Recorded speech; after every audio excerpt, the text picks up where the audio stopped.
Assalamu alaikum wa rahmatullah. Thank you for being here and welcome. Peace be upon you all. Just briefly to start, Abdul Qadir Noor over the last 6 months has been traveling through Dulles Airport. Over those past 6 months, his devices have been seized 5 times.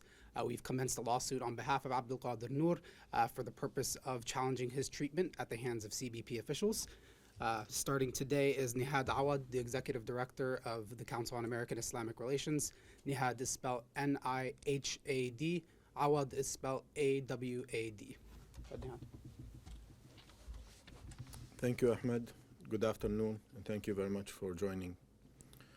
So today we're here to announce that CAIR, Council on American Islamic Relations, just filed a lawsuit on behalf of Mr. Abdul Qadir Noor, an American Muslim citizen of Somali origin. The lawsuit has been filed against Customs and Border Protections and the agents who repeatedly seized his electronics upon arrival to the United States. Why are we filing this lawsuit? Because it is part of a bigger problem, which is the watch listing. The watch listing is a system that was created by the United States government, whereby they include hundreds of thousands of individuals who are considered as suspect of being involved in terrorism activities, and that's called the watch list terrorism database. We believe that that database includes hundreds of thousands of people, and we believe that American Muslims have the lion's share of this list. Also, we believe that this list is a discriminatory list against American Muslims because of their faith, or in this case, because of the gentleman's faith and his country of origin, Somalia. The watch list system is, as we believe, is a de facto Muslim registry. It is a system that the United States government instituted and by which they treat American Muslims or American Muslim residents or even visitors in the United States as criminals and as second-class citizens. In the 20th century, in 2022, being treated as second-class citizen should not be an option for everyone or for anyone. And that's why today's lawsuit is a continuation of CAIR's efforts to challenge designating and treating American Muslims as suspect because of their faith. And this should bother every American, every human being. No one should be mistreated or detained in airports for secondary inspection or to take their electronics or their belongings just because of their faith or because they come from another country.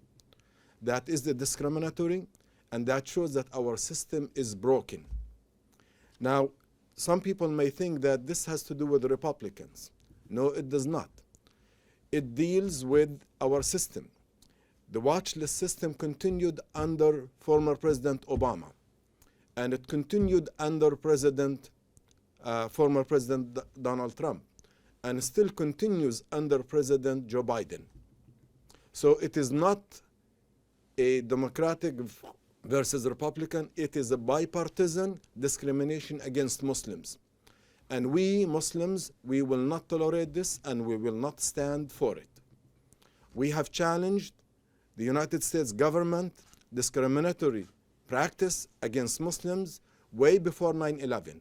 But since 9/11, that list has grown into hundreds of thousands of people, innocent people. So you might ask, why the United States government does this? It does it because it has not been challenged.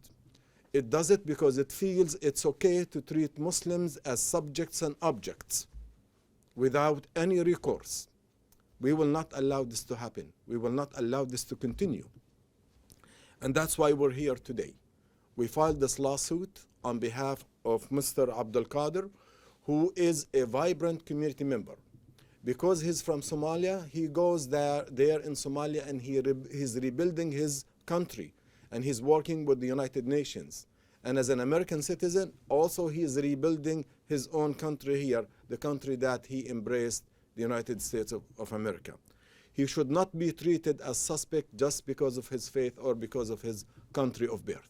Unfortunately, it is known that even when Muslims are investigated for crime or suspicion with terrorism and nothing turns out, they continue to be treated as suspects and as criminals. I identify with Mr. Abdul Qadir Noor's case because I myself and many leaders were put on this watch list, and we were humiliated and discriminated against in airports, whether when we travel from the United States outside or from within the United States. And that is the story of American Muslims. And we are here to say our system is broken, and that's the bad news. But the good news is it's fixable.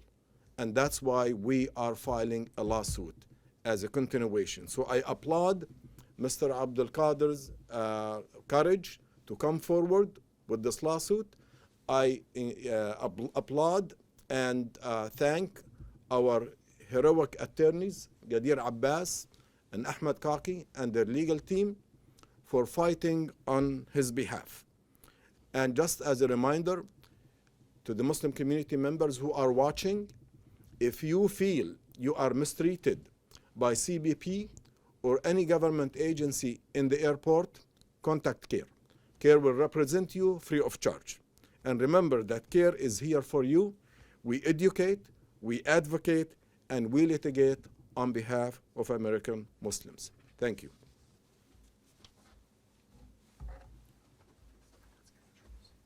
Thank you, Nihad. Next, I'd like to introduce the plaintiff in the lawsuit, Abdul Qadir Noor. Abdul Qadir is spelled Abdulkadir. Noor is spelled Nur. Go ahead, Abdul Qadir. Assalamu alaikum. Today I'm here and thank you for CAIR who support me in this case. I have a big problem here. More than decades I've been treated very badly. I'm U.S. citizen since 2006, and I feel not having treated proper as other people. This is really very bad for me, and I'm sorry I'm become emotional, and I never happened to me before. Every time I come, I put it aside, search deeply, take it all my stuff continuously, documents, papers, credit card, wallet, taken in the room, copy it. I feel I have no right in U.S. I'm not treated proper as other U.S. citizen. So really, I'm very thankful to CAIR for helping me in this case, and I really want to have a justice in U.S. Thank you very much. Assalamu alaikum. My name is Gadir, Gadeir, and my last name is Abbas, Abbas.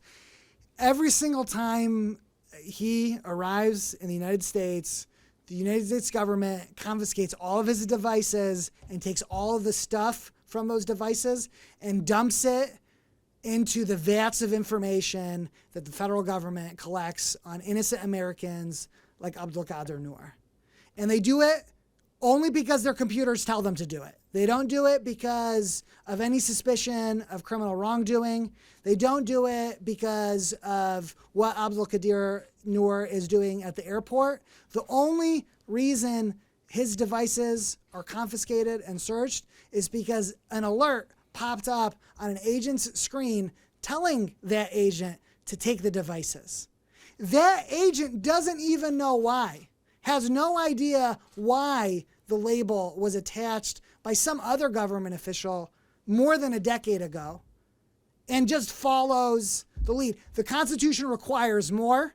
The Constitution requires the government to have a reason to do things when it's violating the privacy rights of Americans.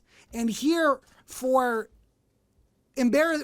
shameful reasons, the federal government has taken hundreds of thousands of Muslims, assigned them a second-class status, and has used that status as a cudgel in all aspects of their life.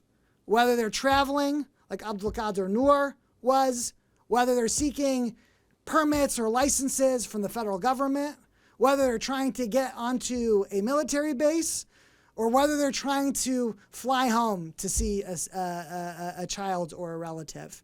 The only way that this stops is by the people that experience it standing forward and fighting back against the government. And so we're optimistic that this practice will end and Abdul Qadir Noor will have a lot to do with it. Thank you.